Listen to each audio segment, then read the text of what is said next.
Hello, my YouTube friends. Gonna do a bushcraft knife review here. I did a short on this recently. I figured I don't believe I've ever done a full review on it, so this one is a fairly rare one. It's no longer in production, and in fact, the company no longer is in business, as far as I can tell, anyways. This is the American Knife Company, Forest 2. Really cool knife. The American Knife Company used Bark River for their OEM, and I'm a Bark River fan. I got multiple Bark River knives. I thought I'd probably go through them and do a reviews on at least ones I haven't done a review on yet. Maybe some of them I have, but maybe I'll do an updated review on them, whatever. Just because I'm just looking for content at this point. I haven't been buying any new knives just recently. Um, that will change soon, hopefully, but anyways, we'll get back to this knife right here. The American Knife Company Forest 2. I would have liked to get the Forest 1 that had just a little bit shorter blade. It was more like a 4-inch blade. This is just barely shy of 5 inches. I guess 4.8, 4.9, something like that. Very nice leather sheath, typical for anything made by Bark River. Has a ferro rod loop on it. Single stitching, but also hollow rivets.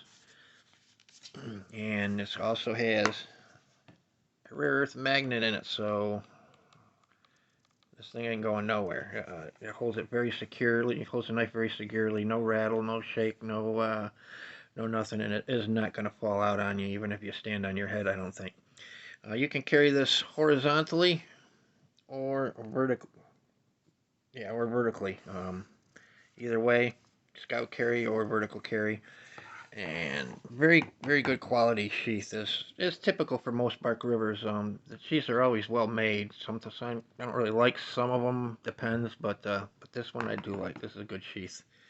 Um, and here's the knife. It is a really cool one, I think. It's A2 tool steel, and as I mentioned, the blade is just shy of 5 inches by like maybe a 16th of an inch shy of 5 inches. It's got a continuous sweep on the blade. I mean, it actually um, comes down a little bit and then up. And Scandi edge, which is convex, so I guess Scandivex you would call it. Very sharp tip, very pokey, stabby if you had to. This thing will definitely give you some penetration. So if any mountain lions or bears attack you out in the woods, you could definitely do a little pokey stabby, and the Scandi Vex with that big belly like that is going to be a good slicer too. You could use this to clean fish, clean game, clean birds, whatever if you had to. I mean, it's just because it's a Scandi grind doesn't mean the only thing it'll do is bushcraft, but it's definitely going to handle bushcraft just fine. Spine is sharp enough to scrape a ferro rod. A2 tool steel is a pretty tough steel, but it is not stainless. It will patina, but it doesn't tend to really just rust outright unless you're using it on salt water, I guess, it might. But it tends to form a little bit of a patina if you don't keep it dry and keep it oiled when you're not in use. This one has ivory micarta on it, which I think I really like. It's really good looking ivory micarta. Looks almost like a wood grain, just like a lot of micarta. And basically it is layered, so that's why it looks that way. Uh, Silver rivets, hollow tube for lanyard hole. Got a metal butt cap that you can crack some nuts with, or I guess you could pound in a tent stake if you had to, but you gotta be careful you don't slip off and hit your hand on that. I mean, it's not a very big hammer face, but you can do it if that's all you got, if that's what you had to use. Just a really cool knife. It's got just a little bit of a palm swell in there, so it fits in the hand very nice. It's very comfortable to wield.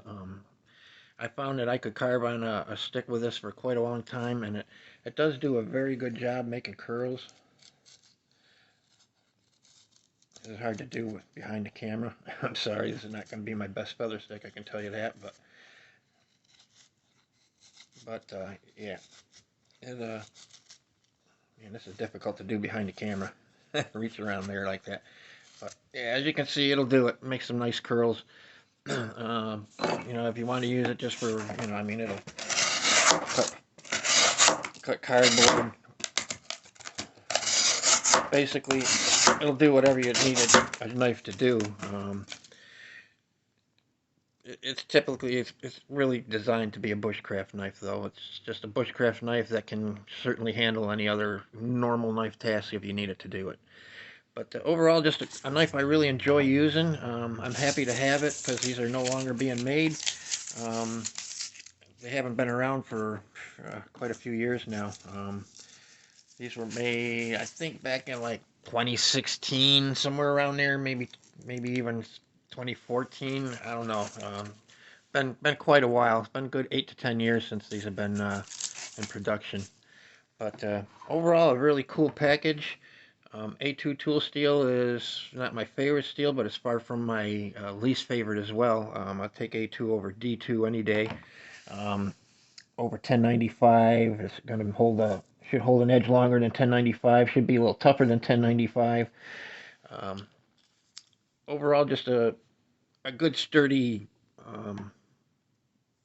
fairly tough steel that'll hold an edge reasonably well. It's not going to be crew wear type of edge holding, but it's not going to be bad either.